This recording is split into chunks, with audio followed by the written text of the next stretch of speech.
The ocean outside our apartment always sounded different at night. During the day, it was background music, gentle, harmless, familiar. But after midnight, when the city went quiet and all you could hear were the waves colliding with the shore, it sounded like something breathing. Heavy. Restless. Watching. That night, I couldn't sleep. The clock read 2:37 a.m. when I realized Olivia wasn't in bed. At first, I thought she was in the bathroom. Or maybe in the kitchen, unable to sleep again because of her late-night caffeine habit. But when I got up and checked, the lights were off. The apartment was still.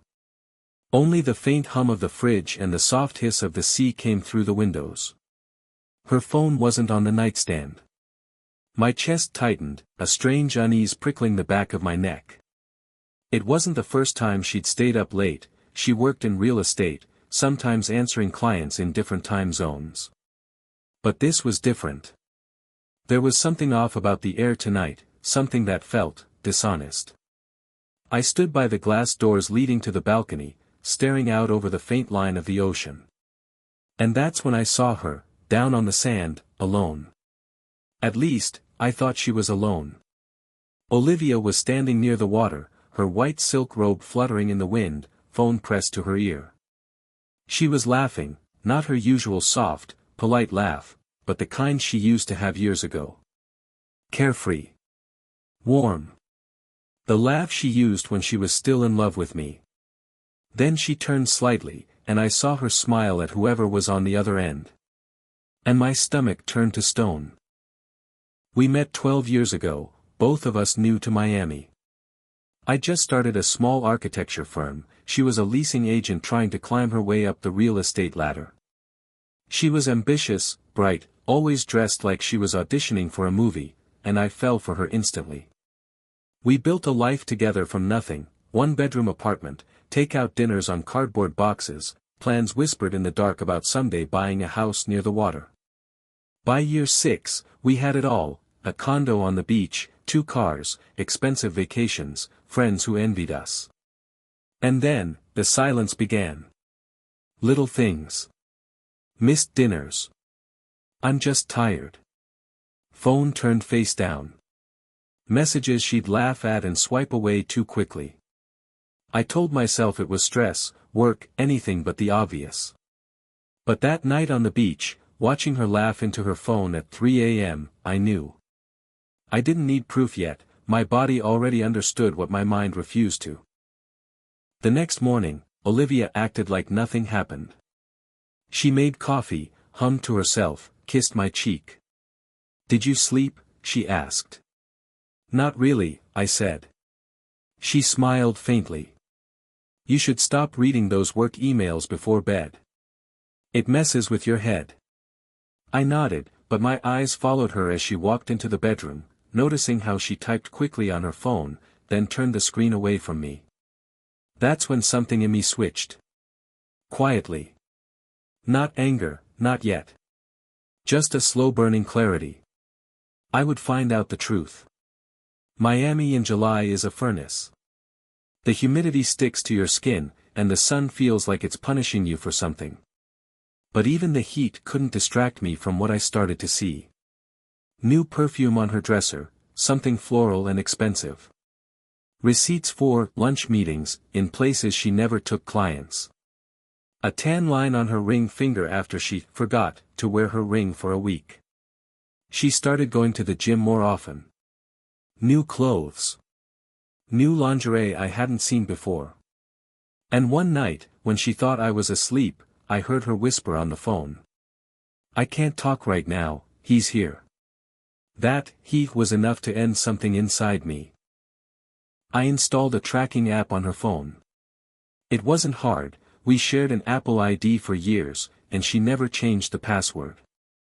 I told myself it was only to ease my mind, that maybe I'd find out she was just meeting clients. But deep down, I already knew what I'd see. That Thursday, her location stopped moving for 2 hours at a small boutique hotel downtown, the kind people used for lunch breaks and business meetings. Room 212. I sat in the car across the street, staring at the glowing windows, my hands trembling. It wasn't the betrayal that made me sick, it was the calmness of it. How she could smile at me in the morning, then spend her afternoons in a stranger's arms. When she came home that night, I watched her undress. She moved like nothing had happened. Her skin still smelled faintly of his cologne, a scent I didn't wear. Days turned into weeks. I became an actor in my own life, smiling, pretending, waiting. I watched her grow distant, yet more alive than I'd seen in years. That was the worst part. She was happy. I started imagining who he was. Younger. Fitter. Wealthier. Did he make her laugh the way she used to laugh with me? Did he touch her differently? Did she tell him the same things she once told me, or worse, did she mean them more now? Every time she smiled at her phone, it felt like a blade turning in my chest. The breaking point came on our anniversary. We had dinner at a high-end restaurant in Betrayal, candlelight flickering between us. She looked stunning, dark green dress, gold earrings, hair up the way I loved. Halfway through the meal, she excused herself to take a call. She stepped outside, and I watched her through the window, her body language softened, lips curved into that secret smile again. When she came back, I asked, "Who was that?" She froze. "Just a flicker, but I saw it." "Work," she said too quickly. "A client." I stared at her hand on the wine glass, noticing how it trembled slightly. That was when I decided I'd stop pretending. I took the next week off work without telling her. Followed her. Recorded everything. Photographs, times, addresses. The truth, documented in painful, undeniable detail. When I finally saw them together, it wasn't what I expected. He wasn't young, maybe mid-40s, expensive suit, neatly trimmed beard. The kind of man who always gets what he wants. They were sitting at an outdoor cafe near Coral Gables, laughing like two teenagers. She reached across the table and touched his hand. And that's when I took the picture, the one that would change everything. I didn't confront her right away. No, I wanted her to show me the lie. To keep smiling in my face, to keep pretending, until I had the perfect moment. That Saturday, she told me she had a conference call and would be late. I kissed her cheek, smiled, and said, "Of course." Then I followed her again. Room 212. Same hotel. But this time, I didn't stay in the car. I walked inside, heart hammering in my throat. The receptionist barely looked up when I said, "I'm here to surprise my wife." She pointed down the hall. Second floor. The hallway smelled of perfume and disinfectant. I stopped outside the door, listening. Laughter. Muffled voices. Then silence. And then, a sound I will never forget. I opened the door. She froze mid-movement, sheets tangled around her, eyes wide with horror. The man, half-dressed, stood there like a trapped animal. "Ethan," she started. But I didn't hear the rest. I just stared at her. At them. At the end of 12 years of love, trust, and quiet nights by the ocean. No screaming. No violence. Just the slow, heavy collapse of something sacred. I dropped the folder of photos on the floor, our entire marriage, dissected and time-stamped. Then I turned and walked out. The divorce took 6 months.